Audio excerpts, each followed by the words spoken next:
Hello viewers, আমি মাহফুজ আহমেদ আপনাদের মাঝে নতুন আরেকটি ভিডিও নিয়ে চলে আসলাম। ভিডিওর প্রসঙ্গটা হলো, আপনারা জানেন যে ইতিমধ্যেই অনেক আগেই অ্যানাউন্সমেন্ট হয়ে গেছে যে আমাদের মেগাস্টার শাকিব খানের বরবাদ সিনেমাটা সেটা রোজার ঈদে আসতে চলেছে। তো এরই মধ্যে কিন্তু আরেকটি সিনেমা যে ঈদে অ্যানাউন্সমেন্ট হয়েছে যে ঈদে আসতে চলেছে। তো সেই সিনেমাটা নিয়ে কিন্তু সোশ্যাল মিডিয়ায় অনেক আলোচনা হচ্ছে, যে যেমন আরফান নিশোর দাগি নামের একটি সিনেমা সেটাও রোজার ঈদে আসতে চলেছে। সেটা নিয়েই কিন্তু সোশ্যাল মিডিয়ায় আলোচনা শুরু হয়েছে, কারণ আপনারা জানেন যে প্রিয়তমা এবং কি সুড়ঙ্গ নিয়ে একটা কিন্তু এই আলোচনা শুরু হয়ে গেছিল, সমালোচনা আলোচনা, মানে এটা নিয়ে খুব তুঙ্গে ছিল যে প্রিয়তমা সুড়ঙ্গ কোনটা বেস্ট হবে। তো এরকম নিয়ে কিন্তু আরফান নিশো কিন্তু ব্যাপাস কয়েকটা কথাও বলেছিল, সেটা নিয়ে কিন্তু নেট দুনিয়ায় সোশ্যাল মিডিয়ায় কিন্তু তোলপাড় হয়ে গেছিল। তো তেমনি ভাবে কিন্তু আবার আসতে চলেছে আরফান নিশোর রোজার ঈদে দাগি নামের একটি সিনেমা, সেটার অ্যানাউন্সমেন্ট হয়েছে। তো সেখানে কিন্তু আমাদের মেগাস্টার শাকিব খান ওনারও বরবাদ সিনেমা অনেক আগেই কিন্তু অ্যানাউন্সমেন্ট হয়ে গেছে যে সেটা রোজার ঈদে আসতে চলেছে। তো আমি এটাই বলবো, দেখুন, আপনারা যদি বলিউডের দিকে তাকান, যে শাহরুখ খান এমনকি অমিতাভ বচ্চনকে যদি বিচার করেন, শাহরুখ খান কিন্তু অনেক হিট হিট সিনেমা দিয়ে কিন্তু উনি কিন্তু অনেক বড় একজন নায়ক, বলিউড বাদশা বলা হয়, তারপরেও কিন্তু উনি বলবে না যে আমি অমিতাভ বচ্চনের সমান হয়ে গেছি। ঠিক আছে, সিনিয়র সিনিয়রের জায়গায় আপনারা কেউ যে আরফান নিশোকে শাকিব খানের সাথে মিলাতে যাবেন না, কারণ মেগাস্টার শাকিব খান কিন্তু অনেক আগে এসেছে, আর আরফান নিশো কিন্তু সিনেমাতে মাত্র ঢুকেছে। তো কারণ ঢুকে যদি একটা দুইটা সিনেমা হিট দিয়ে ফেলে, তাতেই যদি বলেন যে না মেগাস্টার শাকিব খানকে ছাড়িয়ে ফেলেছে, সেটা কিন্তু ভুল। সিনিয়র সিনিয়রের জায়গায়, ঠিক আছে, উনি তো মাত্র এসেছে, আরো কয়েকটা বছর যেতে দিন। এক দুইটা সিনেমা দিয়ে বিচার করা যায় না যে উনি সিনেমা ইন্ডাস্ট্রির বস হয়ে গেছে। উনি ঠিক আছে নাটকের নাটকের জগতে উনি বস, সেদিক দিয়ে মানি, নো ডাউট, সেদিক দিয়ে কোনো ডাউট নেই যে উনি নাটকের দিক দিয়ে কিন্তু উনি বস। তো সিনেমার দিক দিয়ে কিন্তু বস মেগাস্টার শাকিব খান, ঠিক আছে। তো এটাও কিন্তু আপনাদেরকে মানতে হবে। তো আমি এটাই বলবো যে নাটকে যারা নাটক দেখে তারা কিন্তু সেটা মোবাইলই দেখে, ঠিক আছে। তো সিনেমা হলে কিন্তু তারা খুব কমই যায়।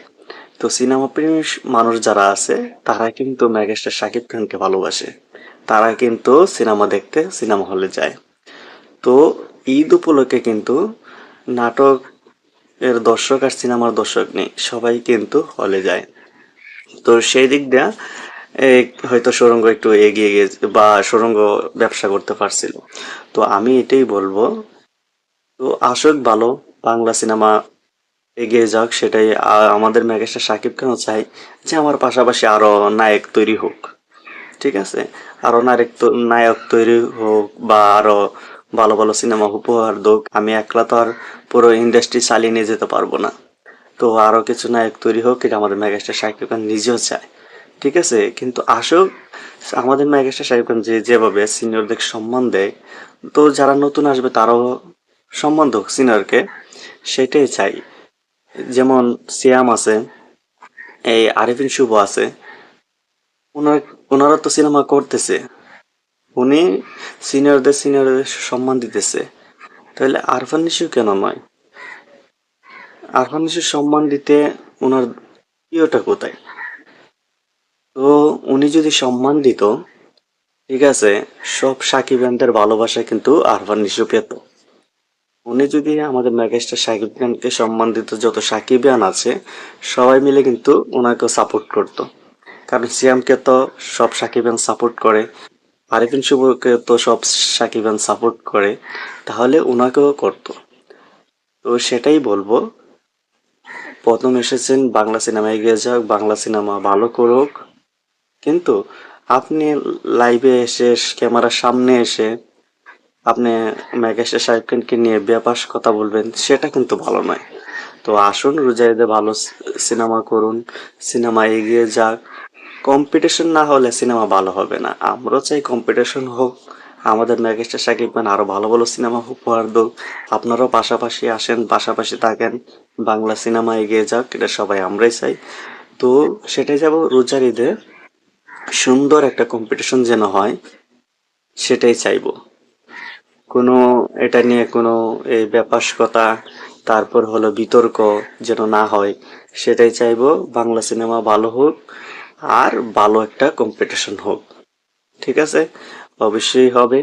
তো আমাদের মেগাস্টার শাকিব খানের সিনেমা কিন্তু বিগ বাজেটের, সেটা অবশ্যই জানেন। তো আরফান নিশ্চয়ই বেস্ট অফ লাক দেই, যে আপনি এসে উল্টো পাল্টা কথা বলা বন্ধ করবেন, অবশ্যই সিনিয়রকে সম্মান দিবেন, সিনিয়রকে সম্মান দিবেন, তাহলে আপনি নিজে সম্মান পাবেন, সেটাই বলবো। আপনিও ভালো কিছু করুন সেটারে আশা রাখি।